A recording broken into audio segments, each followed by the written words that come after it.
একের পর এক মিত্র দেশ প্রত্যাখ্যান করছে ডোনাল্ড ট্রাম্পের আহ্বান। হরমুজ প্রণালী অবমুক্ত করতে মিত্রদের যুদ্ধজাহাজ মোতায়েনের অনুরোধ জানিয়েছিলেন মার্কিন প্রেসিডেন্ট, কিন্তু তা সরাসরি নাকচ করেছে ফ্রান্স। মধ্যপ্রাচ্য উত্তেজনা আর উস্কে না দেওয়ার আহ্বান জানায় দেশটি। অন্যদিকে মার্কিন সামরিক বিমানকে নিজ আকাশসীমা ব্যবহার করতে দেয়নি সুইজারল্যান্ড।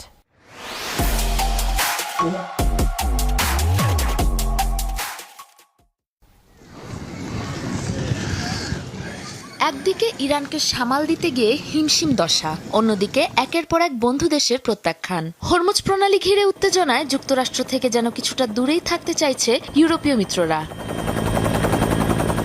চলমান জ্বালানি সংকট মোকাবেলায় হরমুজ প্রণালী অবমুক্ত করার ঘোষণা দিয়েছেন মার্কিন প্রেসিডেন্ট।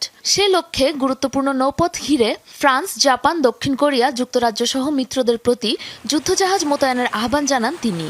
বলেন, গুরুত্বপূর্ণ রুটে নিরাপত্তা দিতে হবে ব্যবহারকারীদেরই। যুক্তরাষ্ট্রের সমন্বয়ে সবাইকে একজোট হওয়ার আহ্বান জানান মার্কিন প্রেসিডেন্ট। তবে ট্রাম্পের এই প্রস্তাবকে সরাসরি নাকচ করে দিয়েছে ফ্রান্স। এক বিবৃতিতে দেশটির পররাষ্ট্র মন্ত্রণালয় জানিয়েছে, মধ্যপ্রাচ্যে আগে থেকে বিরাজমান উত্তেজনাকে আর উস্কে দিতে চায় না দেশটি। তাই নতুন করে ওই অঞ্চলে অতিরিক্ত সেনা মোতায়েন করবে না ফরাসি প্রশাসন। ভূমধ্যসাগরে মোতায়েনকৃত দেশটির নৌবহর ও স্ট্রাইক গ্রুপকে অন্য কোথাও পাঠানোর পরিকল্পনা নেই বলেও জানিয়েছে প্যারিস।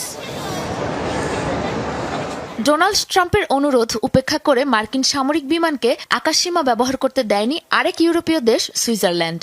সুইস প্রশাসন জানায়, ইরানের সাথে চলমান যুদ্ধের সংশ্লিষ্টতা থাকায় যুক্তরাষ্ট্রের দুটি নজরদারি উড়োযানকে প্রবেশ করতে দেয়া হয়নি। পরবর্তীতেও ফ্লাইটের উদ্দেশ্য স্পষ্ট ব্যাখ্যা এবং যুদ্ধের সাথে সংশ্লিষ্টতা না থাকার নিশ্চয়তার পরই কেবল দেশটির আকাশসীমা ব্যবহারের অনুমতি পাবে কোনো মার্কিন বিমান।